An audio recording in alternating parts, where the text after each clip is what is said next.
Student एके free online classes में आपका स्वागत है। तो आज हम लोग क्लास 10 के गणित प्रश्नवाली 5.1 को हल करने के लिए सीखेंगे। इससे पहले हम एपी यानी समांतर श्रेणी के बेसिक कंसेप्ट को जान लेते हैं, जिससे हमें सवाल बनाने में आसानी होगा। तो चलिए वीडियो स्टार्ट करते हैं। देखिए, आपका अध्याय 5 में है समांतर श्रेणी। आपको कहीं पे दिया हुआ रहेगा समांतर श्रेणी या तो समांतर श्रेणी, दोनों का मतलब एक ही होता है। समांतर श्रेणी कहिए या समांतर श्रेणी कहिए। इसको जब हम इंग्लिश में देखेंगे तो इंग्लिश में होता है अर्थमेटिक प्रोग्रेशन, यानी अर्थमेटिक से ए ले लिया गया है और प्रोग्रेशन से पी ले लिया गया है। तो यही बन गया आपको एपी, यानी समांतर श्रेणी को हम लोग क्या कहते हैं, एपी भी कहते हैं। इसके बाद हम देखते हैं समांतर श्रेणी होता क्या है। ठीक है, समांतर श्रेणी का मतलब होता है, समांतर का मतलब होता है समान अंतर। क्या होता है? समान अंतर। और श्रेणी का मतलब होता है लाइन या श्रृंखला। तो लाइन या श्रृंखला कौन चीज का होगा? तो इससे पहले हम जान लेते हैं कि संख्या का लाइन या श्रृंखला होगा। तो यहाँ पे आपको एग्जाम्पल के रूप में दिया गया है। तो यहाँ पे जब हम देखेंगे तो संख्या का एक लाइन दिया गया है, 1 2 3 4। दूसरा एग्जाम्पल देखेंगे तो 7 9 11 13 इस प्रकार से आपको दिया गया है।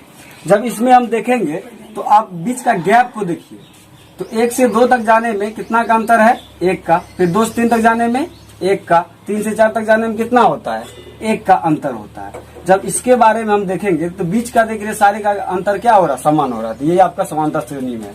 इसमें भी आप देख रहे हैं 7 से 9 जाने में कितना? 2 लगता है। 9 से 11 में 2, 11 से 13 में 2 लगता है।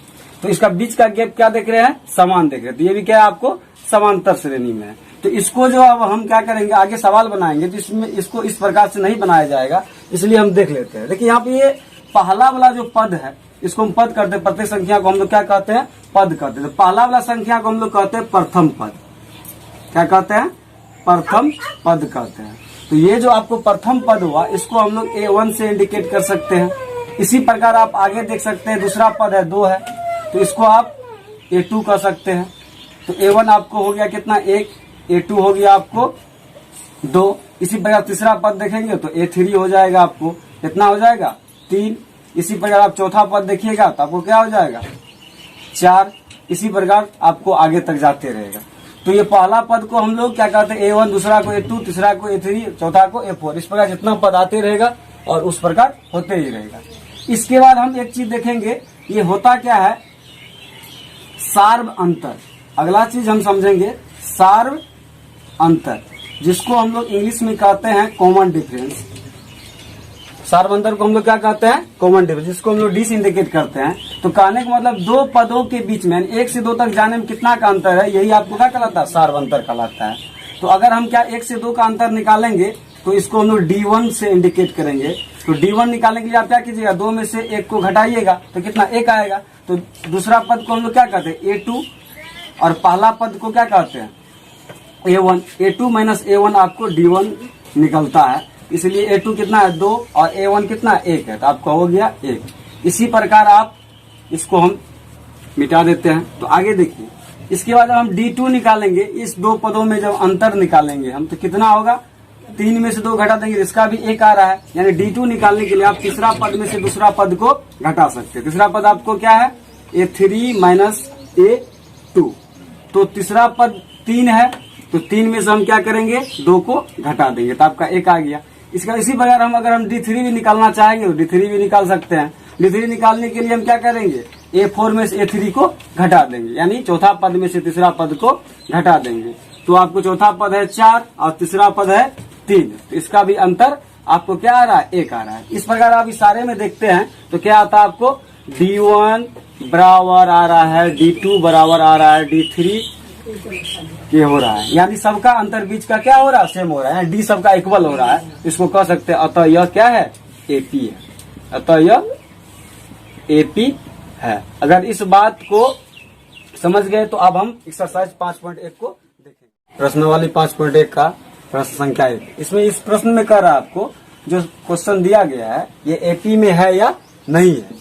तो चलिए ये प्रश्न को पढ़ते हैं और इसके बाद बनाते हैं। तो प्रश्न कहता है प्रत्येक किलोमीटर के बाद का टैक्सी का किराया, जबकि प्रथम किलोमीटर का किराया 15 रुपया है और प्रत्येक अतिरिक्त किलोमीटर के लिए किराया 8 रुपया है।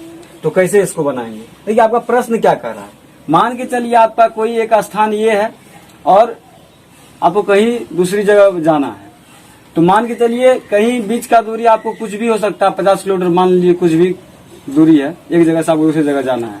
लेकिन जब आप क्या करते हैं, जहां से आप स्टार्ट करते हैं, गाड़ी पे बैठते हैं, तो ये प्रथम किलोमीटर, कहने का मतलब जब 1 किलोमीटर तक आप जाते हैं तो आपका टैक्सी का किराया जो लगता है ये आपको 15 रुपया लगता है। 1 किलोमीटर के लिए कितना लेता है? 15 रुपया लेता है। और जैसे आप दूसरा किलोमीटर जाते हैं तो इसका क्या हो जाता है? दूसरा किलोमीटर के लिए 8 रुपया ऐड हो जाता है। फिर आप जैसे 3 किलोमीटर जाइएगा आप अपने टेम्पू से या टैक्सी से, तो कितना हो जाएगा? फिर 8 रुपया जुट जाएगा।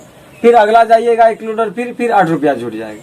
तो कहने का मतलब ये है कि आप पहला 1 किलोमीटर चलिएगा तो 15 रुपया लगेगा, और जैसे जैसे आप किलोमीटर बढ़ाते हैं 1 किलोमीटर, वैसे आपका 8 रुपया क्या हो जाएगा? बढ़ते जाएगा। तो आपका यहाँ पे दिया गया प्रथम किलोमीटर के लिए किराया, प्रथम किलोमीटर का किराया आपको दिया गया है। कितना? 15 रुपया लेता है। तो प्रथम किलोमीटर यानी 1 किलोमीटर के लिए आपका किराया कितना है? 15 रुपया है। आप जैसे ही आगे बढ़ते हैं 1 किलोमीटर आगे, यानी 1 किलोमीटर के बाद आप कितना जाइएगा? 2 किलोमीटर दूरी तय कीजिएगा। तो 2 किलोमीटर के लिए आपका जो किराया हो जाएगा कितना हो जाएगा? इसी में आपका ऐड हो जाएगा। 15 में 8 आपका क्या हो जाएगा? जुट जाएगा। तो आपका कितना हो गया? 15 8 23, आपका 23 रुपया हो जाएगा। इसके वजह से आप 3 किलोमीटर जाते हैं तो 1 किलोमीटर फिर आगे बढ़िएगा, तो फिर इसका किराया आपको क्या हो जाएगा? 23 में फिर क्या हो जाएगा? 8 जुट जाएगा। तो आपको 8 3 11 यानी 31 रुपया हो जाएगा। फिर आप 4 किलोमीटर के लिए निकालिए, तो इस प्रकार आपका क्या हो जाएगा? 4 किलोमीटर का किराया कितना हो जाएगा? 31, 8 कितना हो जाएगा? 39। इस प्रकार आप 50 किलोमीटर जाए, जितना आपको जाना हो 8 रुपया आप जोड़ते चलिए। तो आपको जो आप श्रृंखला संख्या का बना है, श्रृंखला क्या बन रहा है? प्रथम किलोमीटर के लिए 15, फिर दूसरा किलोमीटर के लिए आपका 23, फिर चौथा किलोमीटर के लिए आपका, तीसरा किलोमीटर के लिए आपका हो जाता है कितना? 31, चौथा किलोमीटर के लिए आपका 39। इस प्रकार आप आगे जाते रहेंगे। तो अब हम क्या करते हैं कि प्रथम पद को हम लोग क्या करते हैं? A1 आपका कितना है? 15 है। A2 आपका कितना है? 23 है।